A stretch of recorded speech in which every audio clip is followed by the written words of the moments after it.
Hersam Acorn Newspapers, publishers of the Greenwich Post, New Canaan Advertiser, the Darien Times, the Ridgefield Press, the Weston Forum, the Wilton Bulletin, the Reading Pilot, the Lewisboro Ledger, the Monroe Courier, the Eastern Courier, the Trumbull Times, Fairfield Sun, Shelton Herald, the Stratford Star, the Milford Mirror, and the Valley Gazette. Hersam Acorn and HANradio.com. The leader in local news, sports, arts, and entertainment in southwestern Connecticut.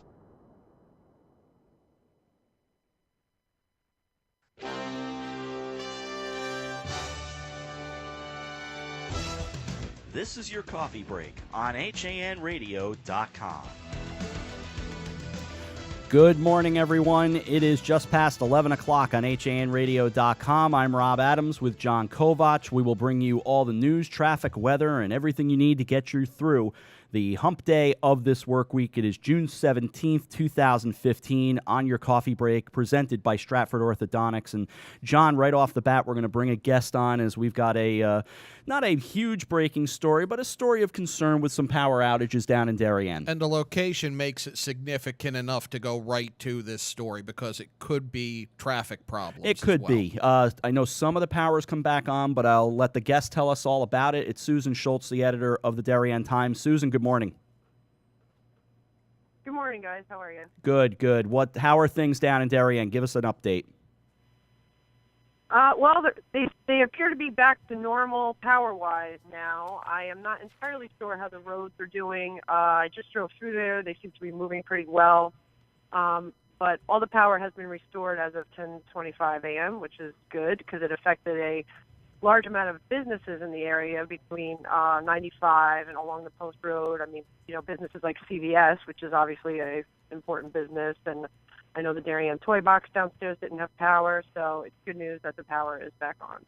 And let's be honest, it affected you as well at the Darien Times because, you had no power as well.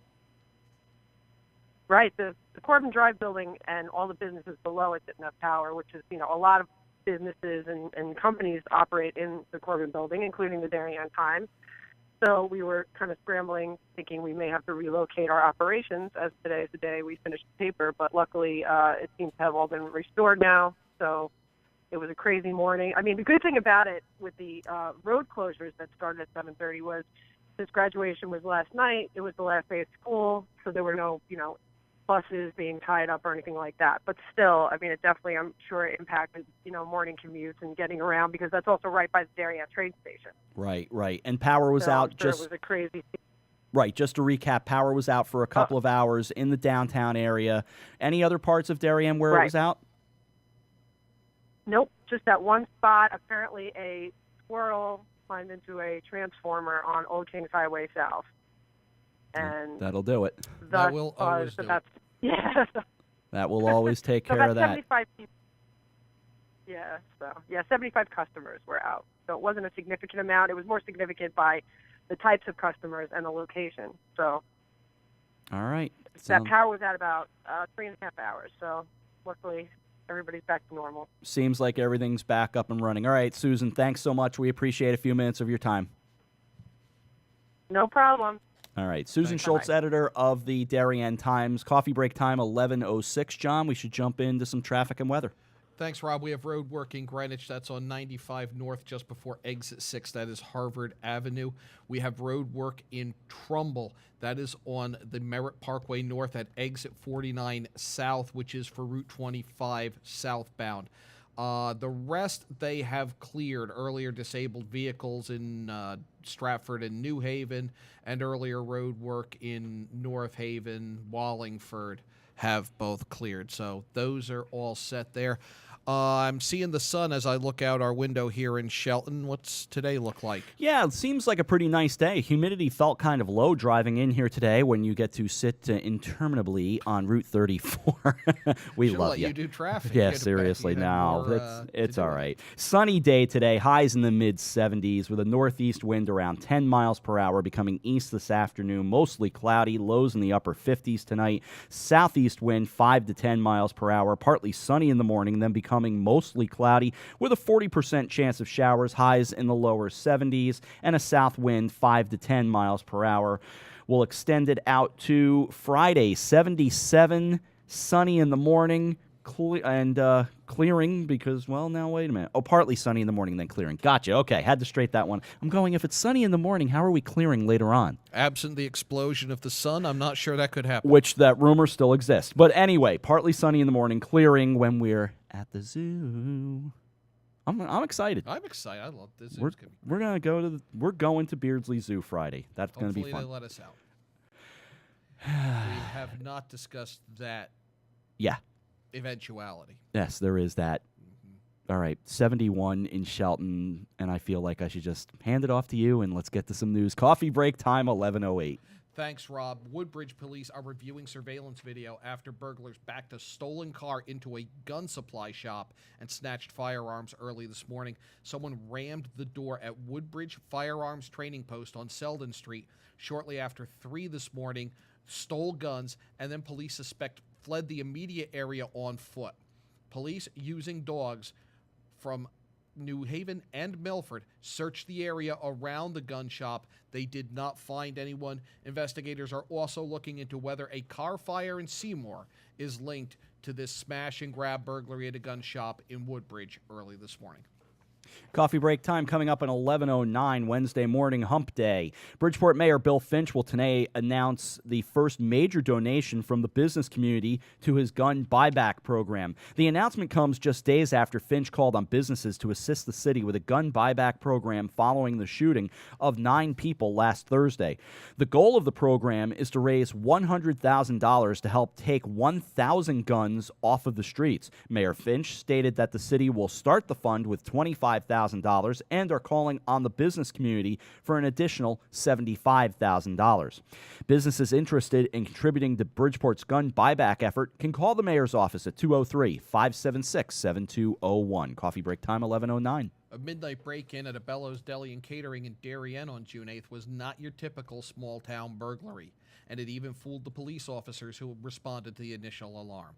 Police said things seemed normal at the deli, which is on Tokenique Road, just east of the Darien train station, when workers arrived at 5:30 that Monday morning to get started on the day's food prep. That abruptly ended when one of the workers realized that the store's ATM was gone and there was significant damage to the building. Police were called. Officers found that the ATM had basically been uprooted from the floor and taken into the store's walk-in cooler. The Darien Times reports that evidence suggests the homework was done to prepare for this job. Police determined the burglars used a ladder that had been kept at the rear of the deli to get onto the roof. They got to the roof, cut a hole using crowbars, crate opening tools, something they say would have made noise, except they worked on the railroad track side of the building, thus masking noises that they made. They removed insulation and created a hole large enough to fit a person through.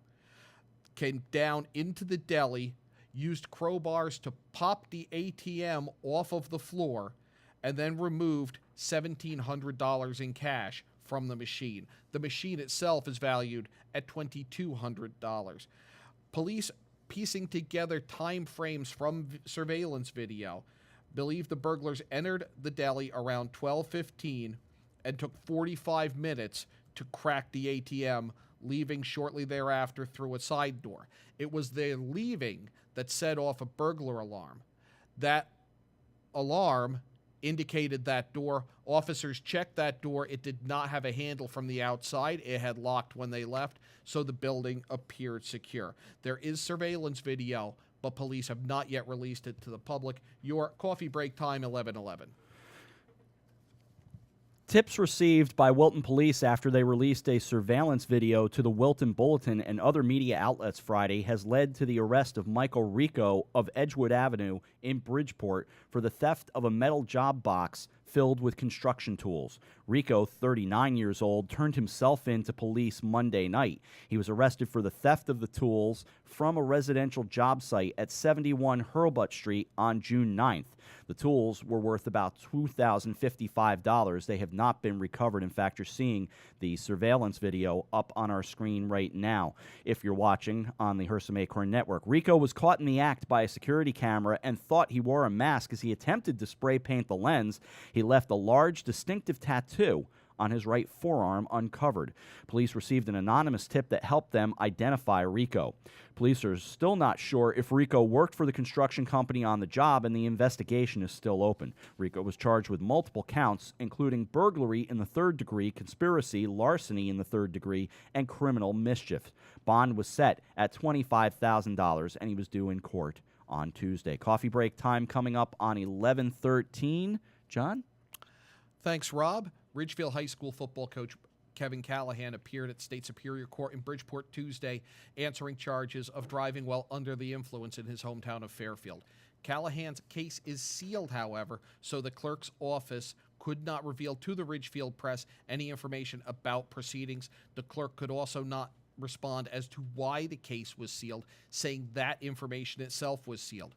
Callahan was charged with DUI, distracted driving, failure to drive right, and failure to carry a valid insurance card in connection with a minor accident May 3rd on Fairfield Woods Road in Fairfield. The 52-year-old Callahan has returned to his job as a physical education teacher at Ridgefield High School after being on a leave of absence immediately after his arrest. But he has stepped down as football coach for the 2015 season and will also step down from his post as Dean of Students at Ridgefield High School for the 2015-16 school year. Coffee break time, 11:14. Rob? Interesting story there, John, and you just don't know. Will Coach Callahan come back the following year? We'll kind of follow that and watch it develop. But, a guy who clearly made a mistake, and hope for the best for him. And one point of clarification, there was a story earlier in prior weeks since the arrest that he was facing charges for passing a stopped school bus. Right. He contacted the Ridgefield Press and said, which he has said to other media outlets as well, that ticket is not him. The car is registered to him, but his wife was driving the vehicle, which it means that this could be his first brush with the law, which opens different avenues of alternate resolution to it. We're running just a hair late to get to Donald Eng with history as well as some sports, so we'll do a quick traffic and weather check, jump out for a break, get Don in here, and continue on. Soldier on a coffee break for a Wednesday. John, we'll start with you on the roads. Same road work, Greenwich, I-95 north, about a third of a mile before exit 6. That's Harvard Avenue. Road work also in Trumbull on the Merritt Parkway north at exit 49 south. That is Route 25 southbound. Everything else is clear. You have road work up in Wallingford if you're up that way. 91 north, about a half mile before exit 14. That's been there for a couple of days. Rob, looks pretty clear outside, although I do see some big puffy clouds on the horizon. And there's an azure blue sky out there, John. It's a nice day, though. You cannot predict You weather. can't predict the weather. 76 and sunny with highs in the mid-70s. In fact, a northeast wind around 10 miles per hour. Tonight, 58 and mostly cloudy. Partly sunny in the morning, then becoming mostly cloudy. 72 for the high with a chance of showers. 60 and a chance of showers on Thursday night. 77 and sunny while we're at the zoo on Friday. 52 and clear in the evening Friday night. 74 and sunny for Saturday. 80 and mostly cloudy with a chance of showers for Sunday. Monday, partly sunny. High around 80. 72 degrees in Shelton right now. Coffee break time, 11:16. When we come back, Donald Eng with history. I'll have some sports. John may chime in as well, and then we'll jump back in with more news as we continue for a Wednesday coffee break on HANradio.com and streaming live on the Hersam Acorn Network. Your child has fallen and broken his arm. You need to see an orthopedist fast. Think Coastal Ortho Express in Norwalk. Don't wait hours in the ER. Save a trip and money by going straight to an orthopedic specialist at Coastal Ortho Express Urgent Care in Norwalk. No appointment necessary. Coastal Ortho Express Urgent Care, 203-845-2070. Open Monday through Saturday in the iPark building at 761 Main Avenue in Norwalk, or call 203-845-2070. Fast. The long winter is finally astern. Bait is invading the harbors, coves, and inlets. Stripers, fluke, and porgies are on the move. In the streams and lakes, trout, smallmouth, largemouth, and walleye have moved out of hibernation. At the dock shop, it's all systems go. And now in 2 locations, 51 Tokenique Road, Darien, and their newest location at 609 Riverside Avenue in Westport. Bait, tackle, apparel, and of course, all the marine and nautical accessories that they're known for are ready for you at the dock shop. Boater, beach bum, fisherman, or simply love the New England coast, this is a unique place to shop. The Dock Shop, 51 Tokenique Road, Darien, 609 Riverside Avenue, Westport. Visit us at dockshop.com. Healthy, confident smiles begin at Stratford Orthodontics.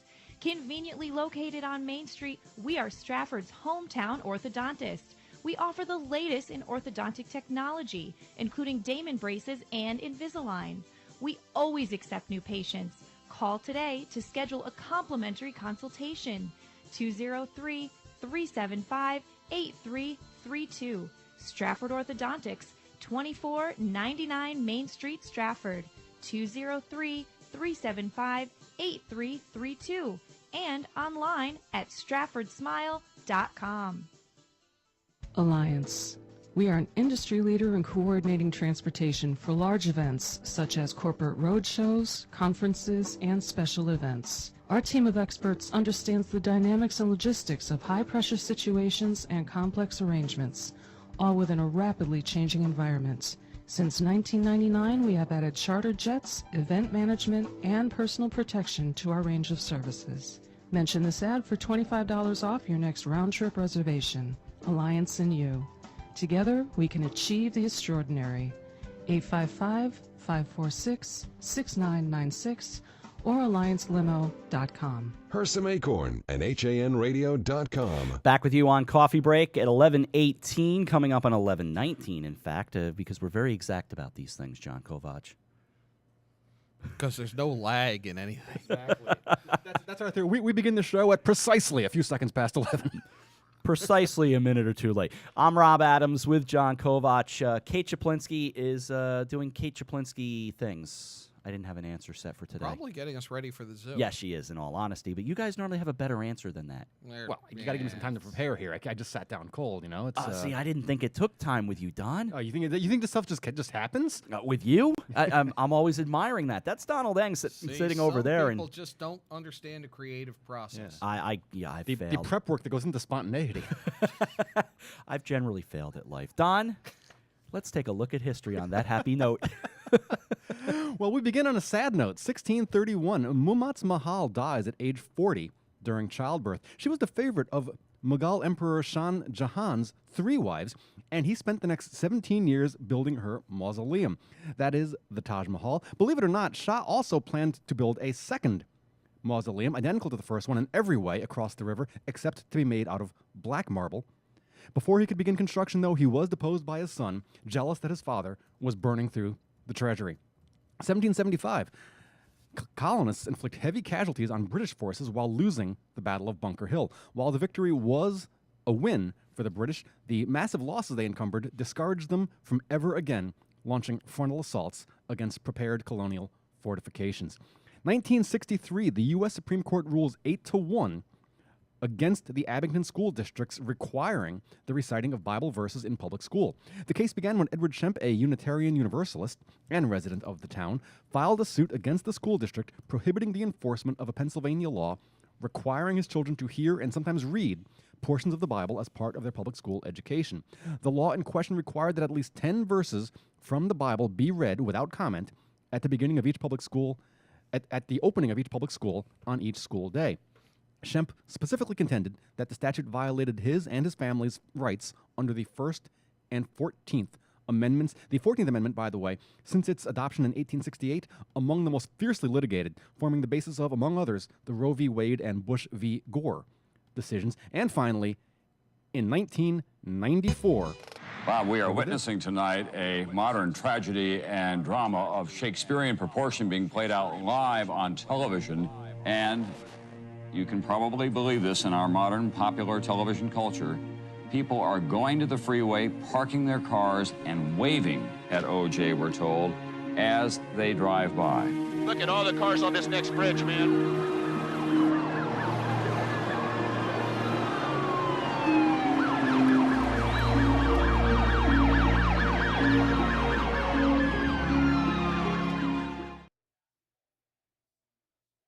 Someone who always watches championships, there's the Knicks in what was one of the great stretches in New York sports history, with the Rangers winning the Stanley Cup not long after, and here come the Knicks.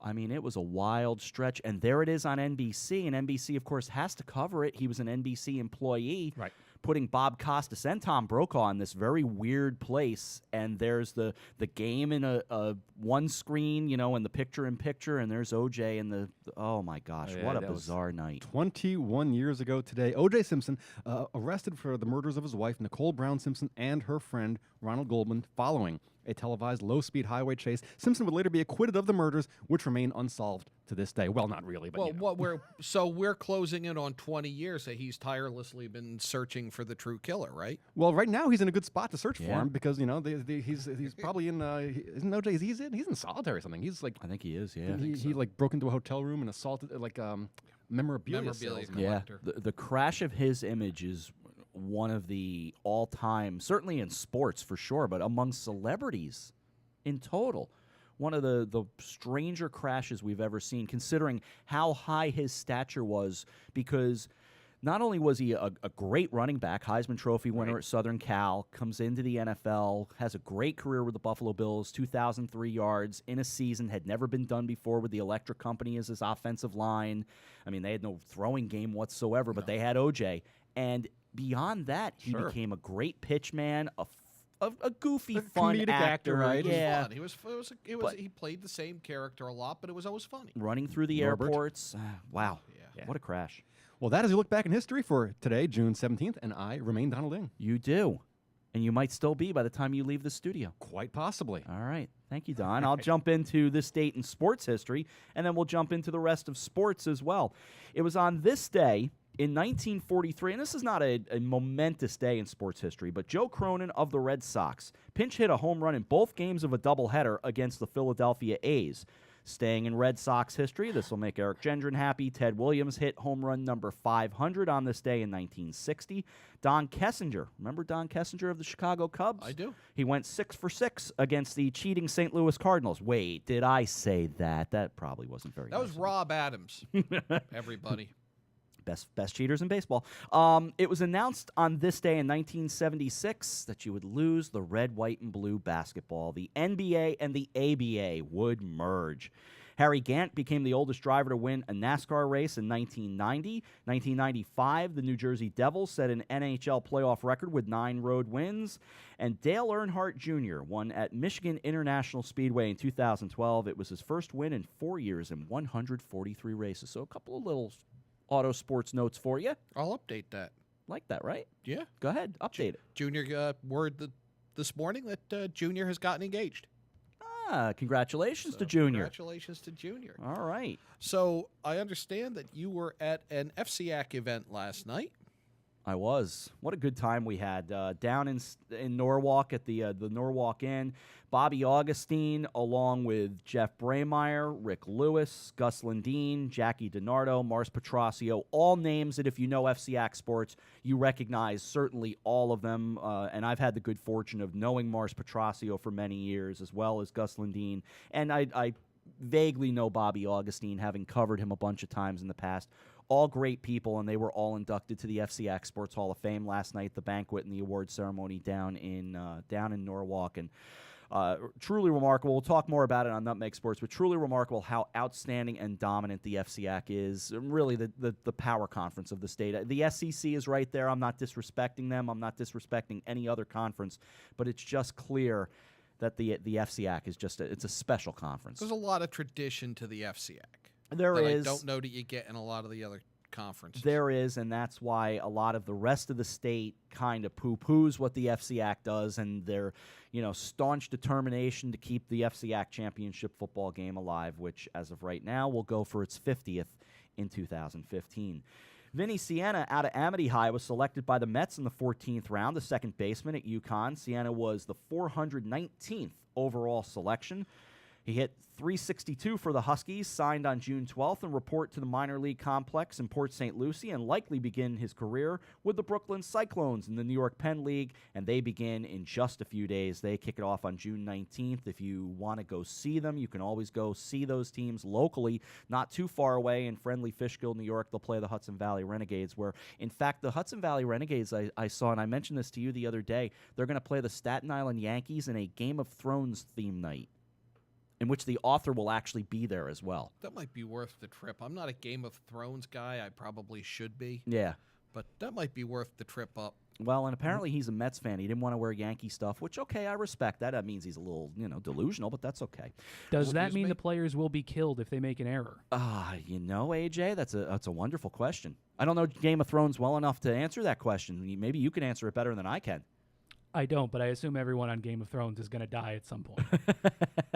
But the kid's onto something. He is. The kid's onto an idea. That's motivation. I like it. That's motivation. It's why I like having A.J. Simonowski around. So you better have the mics up and down, when you're supposed to. Just saying. Yeah. I've been doing pretty well with it so far. So far, so good. So I'm far, so good. admiring the effort. Rob Blank from Trumbull is pitching for the Lake Erie Crushers in the Frontier Independent Baseball League in Avon, Ohio, a 6'2", 215-pound right-hander who went to Franklin Pierce upon graduation. He has a 1.76 ERA in 6 games for the Crushers. Kate Romanchek, Sydney Adams, Grecia Sakia, and Megan Malloy represented the Trumbull High Girls track team at the CIAC's decathlon, heptathlon, hammer throw, steeplechase at Willowbrook Park in New Britain on Tuesday. Romanchek and Adams had solid performances in the 2,000-meter steeplechase among some of the others who did well. Trumbull fared well in the heptathlon with strong finishes from Sakia and Malloy. And also on this date, and it wasn't on my list, on this day in 1978, I can still hear the sounds of Phil Rizzuto saying, 18 strikeouts, holy cow, Ron Guidry against the then California Angels. Not a bad ball club either. A team that would win the American League West in 1979. Don Baylor, I think Doug DeCinces was over there by then. I don't know if Carew had gone over yet. I don't think so. I think Rod Carew went to the Angels a little bit later. Had to be about the time he went over. Maybe it was a little bit later. Pretty close, because he won the batting title in 77 when I think he hit 387 with the Twins. I know way too much of this stuff, and it really troubles me, and it makes my father turn over in his grave. Coffee break time, 11:29. We should check traffic and weather. We have a little bit of changes in that construction. Bear with me 1 second while I get that information in front of me. Rob, can you do the... I would be honored. That would be great. Now I have... Sunny day, 76, with a northeast wind around 10. Low of 58 tonight, mostly cloudy. Partly sunny in the morning, a high 72.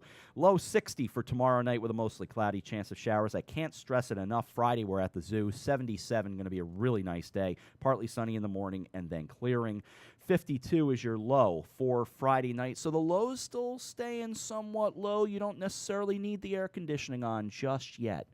And I'm okay with that. Yeah, I'm more than okay with that. How about traffic? Earlier delays on the Merritt southbound at exit 41, Route 33, Wilton Road.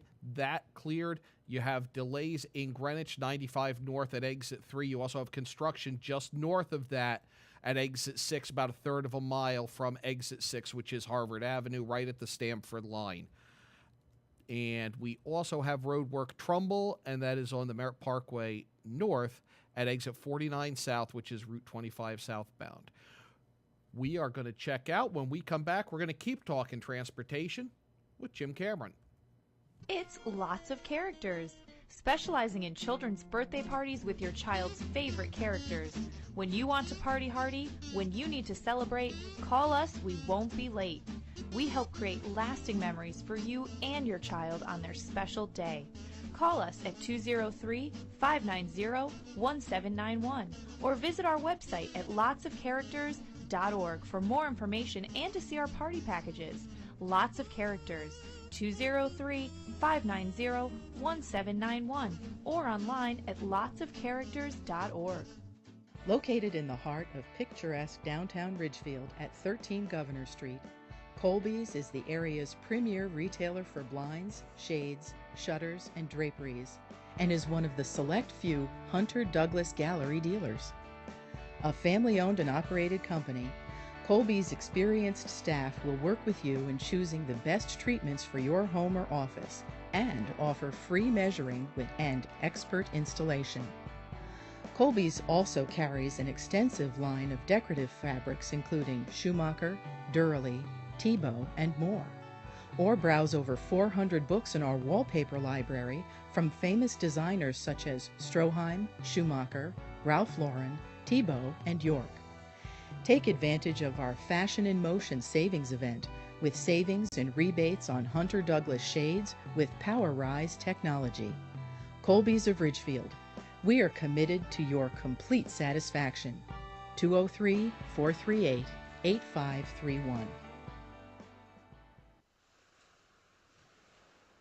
The long winter is finally astern. Bait is invading the harbors, coves, and inlets. Stripers, fluke, and porgies are on the move. In the streams and lakes, trout, smallmouth, largemouth, and walleye have moved out of hibernation. At the dock shop, it's all systems go. And now in 2 locations, 51 Tokenique Road, Darien, and their newest location at 609 Riverside Avenue in Westport. Bait, tackle, apparel, and of course, all the marine and nautical accessories that they're known for are ready for you at the dock shop. Boater, beach bum, fisherman, or simply love the New England coast, this is a unique place to shop. The Dock Shop, 51 Tokenique Road, Darien, 609 Riverside Avenue, Westport. Visit us at dockshop.com. Kycote Rockefeller Estate is Westchester County's top cultural attraction and is now open for the season. Don't miss out. Go online to hudsonvalley.org to plan your visit. Take a drive out to beautiful Sleepy Hollow, New York, and enjoy Kycote's stunning architecture, breathtaking gardens, expansive art galleries, and commanding Hudson River views. From world-class art by Picasso and Warhol to expertly tended gardens, there's something for everyone. Kycote Rockefeller Estate, a National Trust for Historic Preservation landmark. Now you can keep up with what's happening in Darien with the convenience of the Darien Times Online. Your choice. Print or digital subscription for just $45 a year. Or get the print and digital bundle for just $10 more, $55 a year. To subscribe to the Darien Times, go to hersamsecure.com/CIRC or call the circulation department at 203-894-3388. The Darien Times, now in print and online. Don't miss a single issue. Subscribe today. You're listening to Hersam Acorn Radio. And analysis on getting around.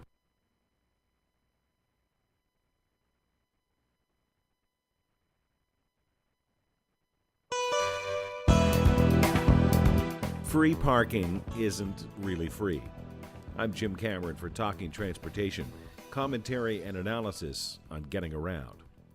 America's obsession with automobiles is not only creating gridlock and ruining the quality of our air, but it's eating up our land and sending real estate costs upward. Because once we drive our cars off of crowded highways, we somehow assume it's our constitutional right to find free parking. For decades, city planners and zoning regulations have shared with Detroit in an unspoken conspiracy to deliver on that dream. Consider the following. According to the industry standard-setting Institute of Transportation Engineers, there are 266 types of businesses which should be zoned to require a minimum amount of parking. Quoting from the ITE's Bible, religious convents must have 1 parking space for every 10 nuns in residence. Hello? These residents aren't going anywhere. Why do they need parking? Shouldn't the convents be allowed to find a better use for their land? Or consider hotels. Why are parking regulations based on requiring enough parking for the few nights each year when the hotel is sold out, rather than the majority of nights when occupancy may be 50% or less? Would we require a movie theater to require parking for an every-seat-filled blockbuster when its more typical offerings fill far fewer seats? Just ride up Route 1, the Boston Post Road, and see for yourself. Due to zoning regulations, many shopping malls devote 60% of their land to parking and only 40% to buildings. Imagine what that does to the cost of what they sell. Desperate to attract folks back to their decaying downtowns, some cities are putting more land into parking than to all other land uses combined. A Buffalo, New York City Council member commented a few years ago, "There will be lots of places to park, there just won't be a whole lot to do there." In fact, the cities that have done the best job of economic revitalization are not the ones that provided the most parking. They're the ones that provided the least. The vitality of towns and cities requires people walking the streets, going into shops and interacting, not scurrying from car to shop to car to home. In a recently published book, The High Cost of Free Parking, UCLA's Donald Shoup recounts the following tale of two cities.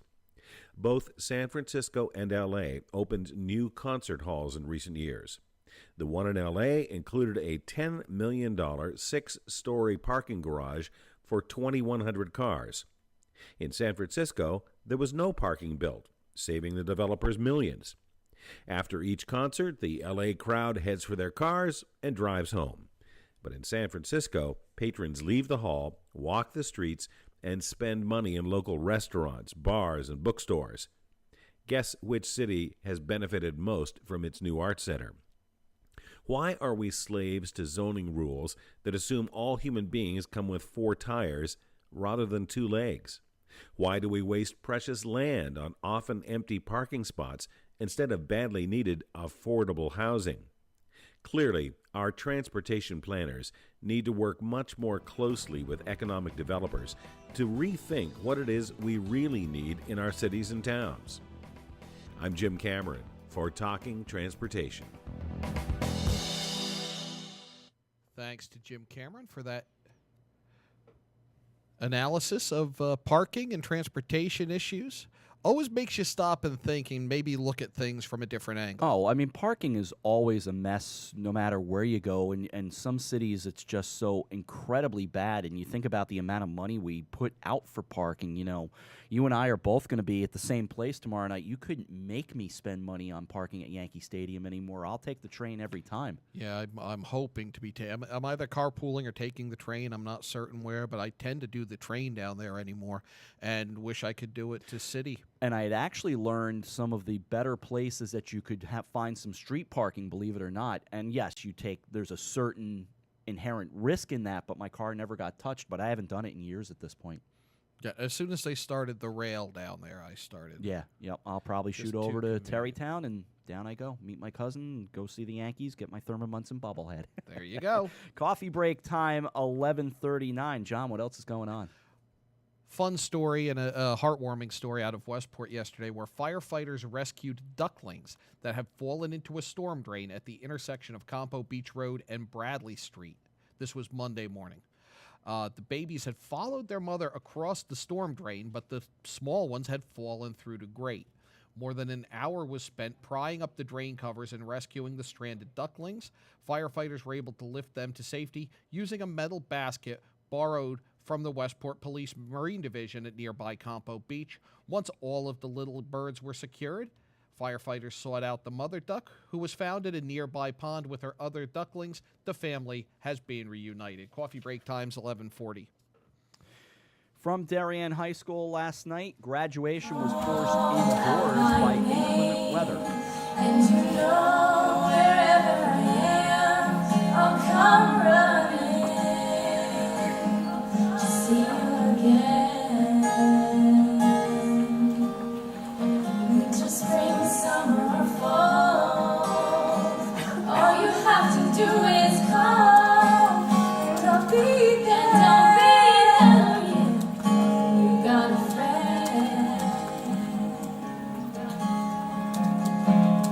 Very nice version of You've Got a Friend. Of course, the Carole King song, which James Taylor made famous as well. Community was the theme of the evening as expressed by Julia Evans, Erica Gill, and Andrew Troutman on that performance of You've Got a Friend. You can see full coverage of the Darien High School graduation at DarienTimes.com. Coffee break time, 11:41 Wednesday morning. Sunny overall with some clouds outside, John. Generally nice. It looks generally bright outside. It was not last night, and that forced graduation inside at Foreign High School as well. Valedictorian Annie Jin quoted the Harry Potter books when she addressed her classmates at graduation Tuesday night. Working hard is important, But there is something that matters even more, she said, believing in yourself. You can get full coverage of foreign high school's graduation at milfordmere.com. The Connecticut General Assembly special session will be called for June 29th and June 30th. State Representative Gail Lavielle said in a Facebook post that the original call to special session included only matters that still needed a vote that fell through the cracks. Now, she wrote, it seems the budget may also be on the agenda. Like I wrote before, she said in a quote, Lavielle posted, quote, get ready for the Wild West in Hartford in 2 weeks. The words of Gail Lavielle. Coffee break time, 11:42. The State Elections Enforcement Commission has dismissed most of the complaints brought against Wilton by Sensible Wilton regarding the vote for the Miller Driscoll School renovation project. The vote on the $50 million project took place after a special town meeting on September 23rd of 2014, and the adjourned vote on September 27th, 2014. The margin of approval was a narrow 27 votes on a turnout of 17%. The final tally, 979 to 952. Findings presented by the State Elections Enforcement Commission yesterday dismiss these allegations by Sensible Wilton, that the town used public money to pay for electioneering in the form of a Vote Yes flyer that was widely distributed, that the town used public money to hold information sessions about the project on parents' nights at schools September 10th and 17th, and that those sessions were used to advocate for yes votes, and that the town placed notice on the town-hosted PTA calendar calling for a yes vote. Those all dismissed. A separate complaint against Miller Driscoll Principal Cheryl Jensen-Gerner resulted in a consent order agreement which will not be made public until it is signed, according to the Wilton Bulletin. An SEEC spokesperson told the Bulletin that there is 10 days to respond to that consent agreement. Coffee break time, 11:44. John, I mean, we're colleagues, and I feel for you. I thought we were friends. How can you set me up for this story? You did this to me on purpose, didn't you? I'll read it. No, I've got it. You sure? This is the way I come out off into the Shelton studios from New York. Route 34, the very bane of some of our existence, will be closed to traffic over the Stevenson Dam from June 27th to July 1st, according to multiple reports. And believe it or not, I did not take that picture on your screen. The Valley Independent Sentinel, citing a There's press too few cars on it for you to have taken that picture. And no trucks. The Valley Independent Sentinel, citing a press release from dam owner First Light Hydro Generating Company, said the dam's tainter gates, which allow the control of water flow, require maintenance and repair. Monroe Police Captain Michael Flick confirmed the dates of the closing and said more information would be available soon. Police and First Light have a meeting scheduled the beginning of next week to go over the plans, which Flick compared to the previous closure. With the bridge closed, traffic between Oxford and Monroe will be diverted along routes 111 and 110 and along Bridge Street through downtown Shelton, or, of course, the other option is to take Route 25 or even go all the way up. Some go all the way up to Route 8 from I-84 and come down into the area that way. I can't see that being the best answer. I think 25 or the 111, 110 option. You're doing highway speed if you do the Route 8 option. Right. But you're driving such an extra loop on that it doesn't make an awful lot of sense. Yeah, it really doesn't. And 34 can be actually a very beautiful ride in spots as you're coming along the Housatonic, a.k.a. the Hoosie. It really, and if you've got the rowers out there. Oh, yeah. It can really be a nice ride. During the summer when there's a lot of boats out there, it is a beautiful ride. And when you're following someone who's doing about 20, you can enjoy the view of the water. Coffee break time, 11:46. Do not go on there if you need gas. There is that. And I did that one morning a week or two ago when we were still using that white van that we were using. Not OJ's van, but the van that we were using for our equipment for our crazy stretch of games. And I had the gas light just flashing at me from right over the Stevenson Dam until I got off at right off near Bridgeport Ave on Route 8. Few years ago, and this sparked the comment I made to you about my wife and I had a wedding in upstate New York. I'm trying to remember exactly where we were. I think up in the Kingston area someplace. Okay. Yeah, sure. and it was a Saturday afternoon wedding, and I was coaching at Platt Tech, and we had a Saturday night game. So it was go to the wedding, and it was kind of an informal wedding, so I was kind of like in my coaching shirt and everything, and just get down from upstate New York to Foreign High School in Milford for the game. And I knew I was close on gas, and I'm close on time. All right, I'll take 34. It's a numbered route. There has to be a gas station right here off of 84. And I'm just staring at that light and driving all the way from 84 to Derby before I found somebody that had gas pumps. Yeah, not that we're going to belabor it too much more, but there is actually a gas station right in the Stevenson area now, right before you hit the dam. So that at least has improved things a little bit. Nice day outside from the looks of it. We're sitting in the low 70s right now, so really a lovely day. Humidity felt low, at least when I came in, and hopefully it stays that way. So pretty nice day today. Maybe a few raindrops as we move through the next couple of days into what we hope is a pretty nice weekend. Looking at about 73 outside our Shelton studio. We'll take a break. We'll come back. We'll get into another quick look at sports and see what else is going on around the area. You're watching and listening to Coffee Break on HANradio.com and streaming live on the Hersam Acorn Network. Healthy, confident smiles begin at Stratford Orthodontics. Conveniently located on Main Street, we are Stratford's hometown orthodontist. We offer the latest in orthodontic technology, including Damon braces and Invisalign. We always accept new patients. Call today to schedule a complimentary consultation. 203-375-8332. Stratford Orthodontics, 2499 Main Street, Stratford. 203-375-8332. And online at stratfordsmile.com. Did you know that taking dance lessons is a great date night idea? Arthur Murray Grand Ballroom of Greenwich is a fabulous place to learn to dance and meet new people. Located at 6 Lewis Street, our studio is staffed with professional instructors ready to teach you salsa, waltz, rumba, hustle, tango. There's a dance for every season. And we are rated #1 on the knot.com. We are the wedding dance specialists. Take advantage of our new student offer, only $49. Call 203-769-1800. Visit us online at arthurmurraygreenwich.com. It's grilling season, and Walter Stewart's Market is your local destination for the finest grill-ready certified Angus beef strip steaks, skirt steaks, 100% grass-fed ribeyes, all-natural pork ribs, Arthur Ave-style kebabs, fresh-cut veggies, delicious grab-and-go salads, chilled rosé wine, and ice-cold craft brews right next door. Walter Stewart's, your fresh local market. 229 Elm Street, New Canaan, and shop online for groceries and wine delivered to your door at stewartsmarket.com. It's easy to advertise on HANradio.com, reach 263,000 listeners each month with our sports programming and talk programming. Call Marianne Hersam at 203-417-5199. Hersam Acorn and HANradio.com. Welcome back to your coffee break, presented by Stratford Orthodontics. It is 11:50 almost on this Wednesday. John Kovach with Rob Adams.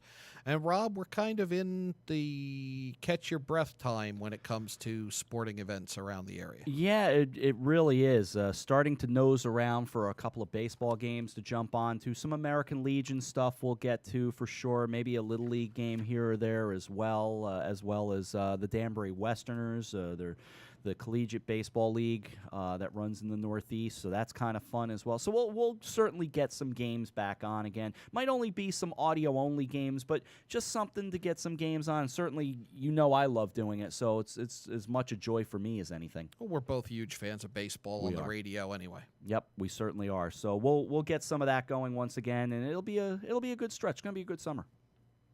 Can't wait. I really can't wait to get out. I actually saw some pictures. I forget if it was on Twitter or Facebook from the Danbury Westerners last night. Mm-hmm. It just looked like a great time at an intimate little ballpark in Rogers Park. Rogers Park, yeah, right below the downtown area of Danbury. So, it seems to be affordable and, good fun. It's a step below minor league baseball in terms of they're not playing in big stadiums or stadia, if that's your phrasing of it. But yeah, it's supposed to be a good time. Very simple. Is it a wood bat league? I believe so, yeah. Nice. Yeah. Now we're talking. What's not to like about that, right? How about we take a look, because I know you and I were talking about it off the air. There's some beach notes around. I have from the DEEP, and this is something we're going to start bringing you daily on your coffee break, the water quality report for the state's swimming areas. This is for the state-run areas. There are also local ones. I know Stratford closed a few beaches yesterday. I don't believe they've reopened. But as far as state parks go, Sherwood Island State Park in Westport is closed. They are awaiting results that they expect for tomorrow in terms of possibly reopening. Same true with Silver Sand State Park in Milford. Because of the amount of rain, that park is closed to swimming. You can go to the park, just can't go in the water. They're awaiting tests tomorrow. Same true Indian Well State Park in Shelton and Kettletown State Park in Southbury. So the other parks are open. These parks are open. You just cannot swim there. And it's just a function of the amount of rain they get in a short period of time.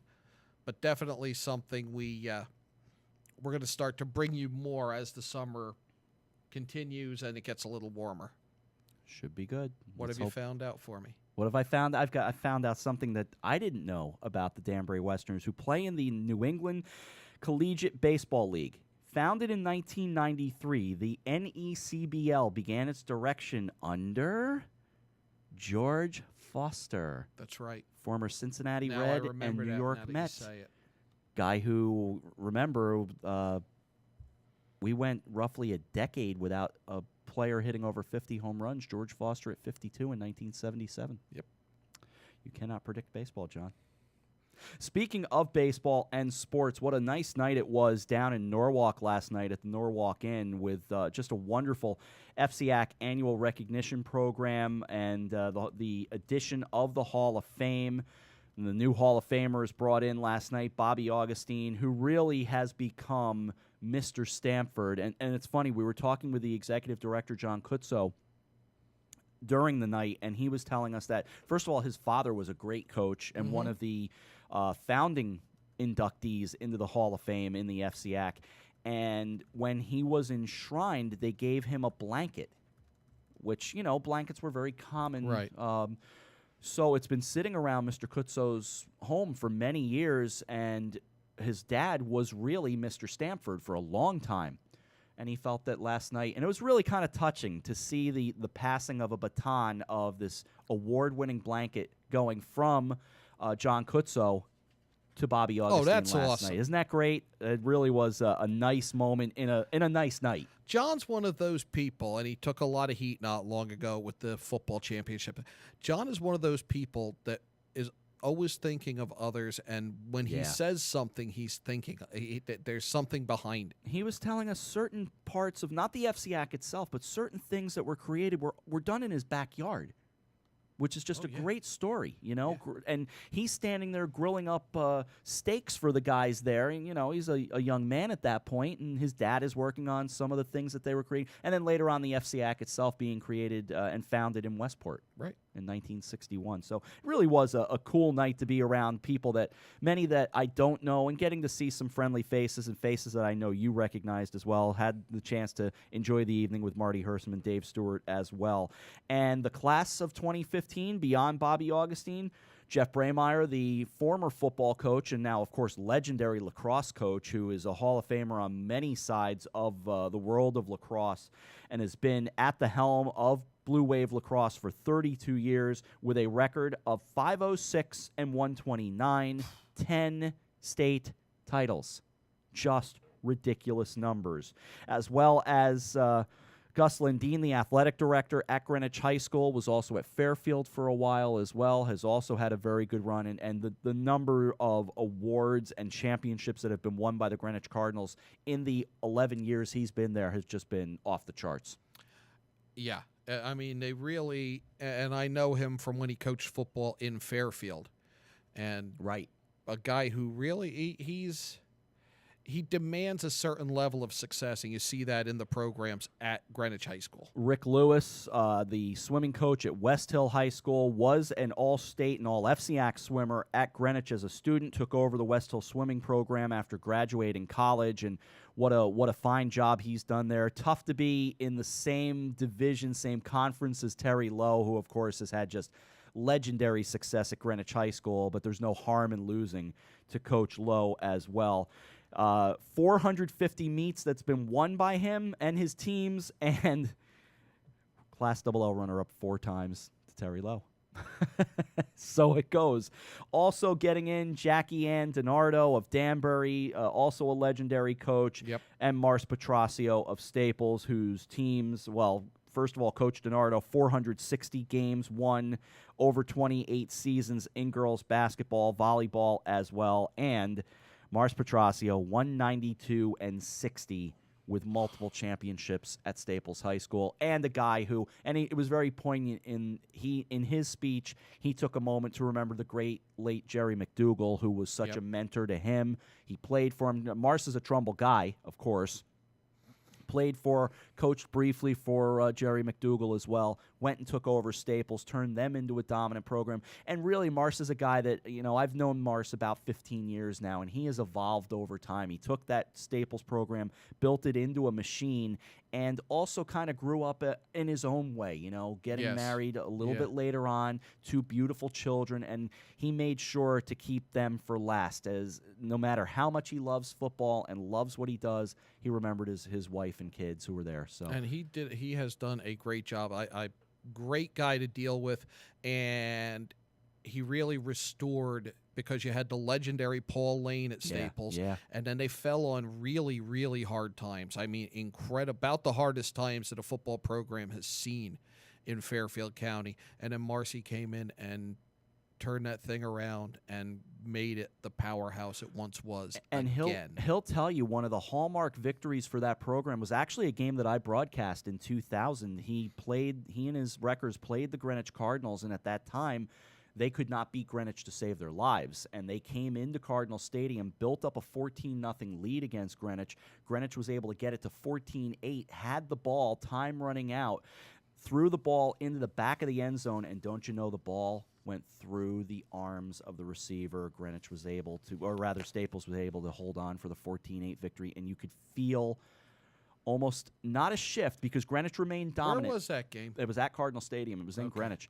And you could sense that the balance of power had shifted just a little bit, and now Staples was a big-time football program, and you could feel it that very moment.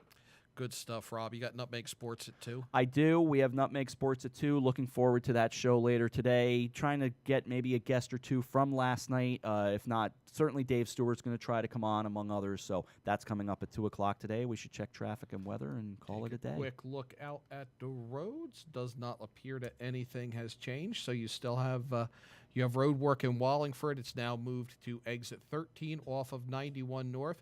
You still have delays in Greenwich on 95 North at exit 3. That leads into the road work on 95 North at exit 6. And you still have your road work in Trumbull on the Merritt Parkway North at exit 49 for Route 25 southbound. Rob, the weather? Sunny and 76 today, John. 58, mostly cloudy tonight. 72, partly sunny tomorrow. It'll clear. It'll get cloudier as the day goes along. Chance of showers, but 72 will be the high. 60 for the low tomorrow night. 77 and partly sunny in the morning on Friday. 52, mostly clear in the evening. And if you are so inclined, come out to Beardsley Zoo on Friday. Watch us do this very show, among others, as you're walking around the zoo. That'll be Friday. And HAN Radio and the Hersam Acorn Network will be there. That'll do it for your coffee break on this Wednesday. 73 degrees in Shelton.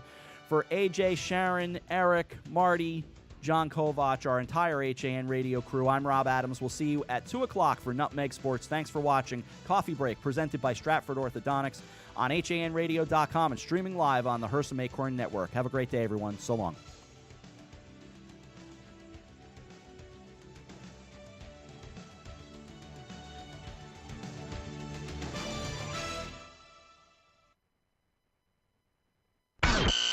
Hersam Acorn and HANradio.com. The leader in local news, sports, arts, and entertainment in southwestern Connecticut.